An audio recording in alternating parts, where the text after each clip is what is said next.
Bonjour à tous, ici Anis Mayou. On se retrouve pour une nouvelle vidéo dans le cadre de notre défi, notre challenge qu'on est en train de vivre ensemble, spécial Covid-19. Donc une vidéo, une capsule par jour stratégique pour aider les professionnels du conseil donc, à remplir leur pipeline avec des opportunités rentables, à raccourcir leur cycle de vente et enfin à augmenter le panier moyen de leurs prestations ou de leur mission. Aujourd'hui, on va parler d'une erreur que j'ai faite à mes débuts, bien sûr, et que la plupart des professionnels du conseil, la plupart des entrepreneurs continuent de faire et qui fait fuir littéralement la plupart de vos prospects, pour ne pas dire 100%, ça fait fuir au moins 80% de vos prospects avant même qu'ils aient eu la chance de découvrir ce que vous faites, ça les fait fuir d'entrée de jeu. Et c'est quoi cette erreur? Et on la retrouve partout sur des profils LinkedIn, sur les sites internet, dans notre communication quand on est dans un événement réseau. C'est une erreur centrale, majeure, c'est que souvent on va communiquer avec nous notre jargon d'expert, ce que j'appelle moi le syndrome expert technique. Donc voilà, le syndrome expert technique c'est très bien, ça fait très beau, ça fait très intelligent, ça fait très verbeux. En France on est le pays des diplômes, le pays cartésien, d'ailleurs dans le monde entier on est reconnu comme des gens assez égocentriques, assez imbus de leur personne, et c'est une réalité aussi, c'est que souvent on essaye, voilà, on essaye de se présenter sous son meilleur jour, le vouvoiement, et de parler des trucs trop compliqués, des concepts techniques, et on perd totalement l'attention de nos prospects. Pourquoi? Parce qu'à la fin de la journée, qu'est-ce qui intéresse un être humain? C'est de lui parler de lui, de ce qui l'intéresse lui, pas de ce qui nous intéresse nous. Donc on doit aujourd'hui, pour moi, pour régler cette erreur, il faut se positionner dans l'état d'esprit d'un médecin et être dans la prescription. Vous voyez, quand on va voir le médecin, quand on arrive chez le médecin, il nous regarde, il nous dit pas alors attendez, asseyez-vous à Nice, hop, ah là je vois que vous avez une angine, donc c'est bon, tenez le médicament et vous pouvez repartir. Voici l'ordonnance, vous pouvez aller acheter votre médicament et vous serez guéri d'ici une semaine. Est-ce que vous avez vu un jour un médecin faire ça? Personnellement, jamais. En tout cas, s'il fait ça, je ne pense pas que ça soit un bon médecin.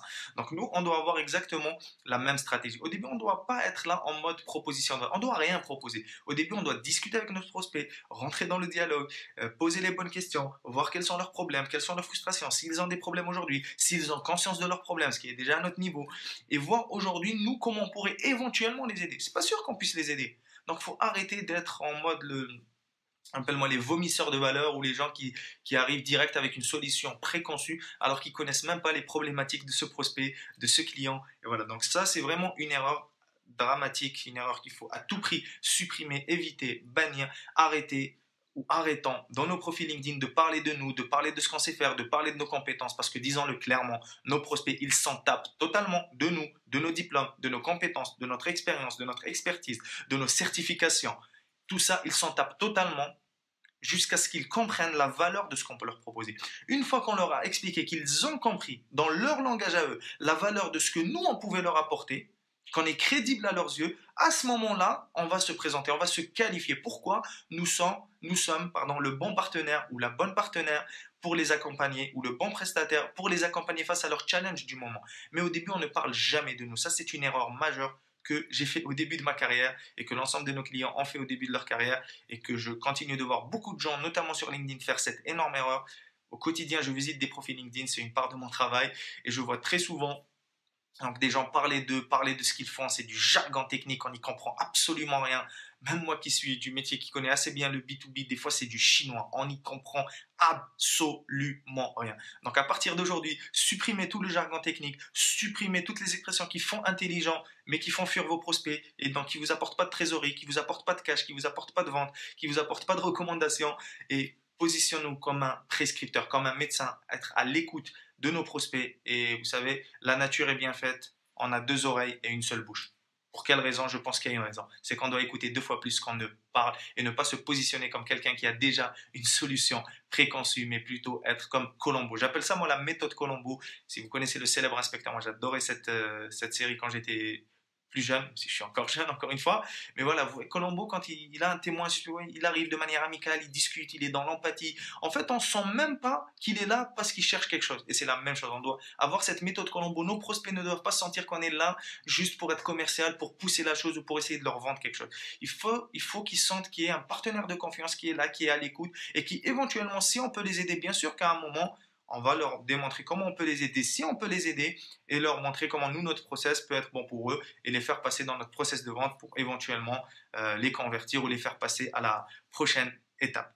Donc voilà aujourd'hui, donc arrêtons le syndrome de l'expert technique, arrêtons de parler le jargon technique, commencez à parler le langage du client, dans sa langue à lui. Donc voilà, c'est le meilleur moyen de séduire nos clients, nos prospects, c'est de parler dans leur langage à eux et de leur parler de ce que eux les intéresse, de leurs problèmes à eux, et pas de ce qu'en nous pensons, c'est quoi leurs problèmes, ce que les problèmes que eux nous disent qu'ils ont, avec un bon processus de questionnement, notamment dans la phase de découverte. Mais ça sera le sujet d'une prochaine vidéo.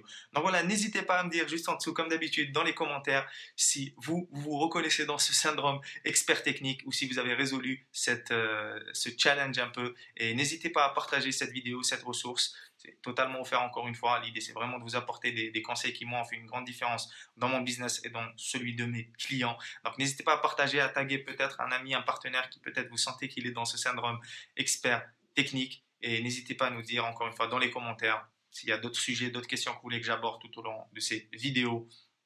Et voilà. Quant à nous, on se retrouve donc dès demain pour une prochaine vidéo dont j'ignore encore une fois le sujet comme d'habitude.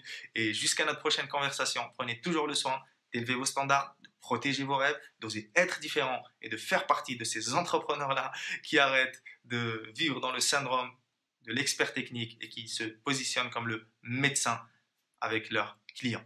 On se retrouve très bientôt. C'était Anis Maillot, alchimiste commercial. Si cette vidéo vous a plu et que vous souhaitez aller un peu plus loin, je vous ai préparé une vidéo bonus dans laquelle vous allez pouvoir découvrir comment créer votre offre irrésistible ou comment transformer votre offre actuelle en une offre irrésistible, comment obtenir un flux récurrent de rendez-vous qualifiés dans votre pipe avec votre cible et enfin numéro 3, comment transformer ces rendez-vous qualifiés en mission premium, en contrat ou en client pour votre activité de coaching, de formation, de consulting ou encore de prestation de services à partir du moment où vous adressez à des entreprises, que ce soit des auto-entrepreneurs, des TPE, des PME, des PMI, des ETI ou des grands comptes. À partir du moment où vous adressez à des entreprises, les 3 piliers de notre système, l'effet alchimique, vont vous permettre d'obtenir un flux récurrent de rendez-vous qualifiés et de décrocher des missions premium.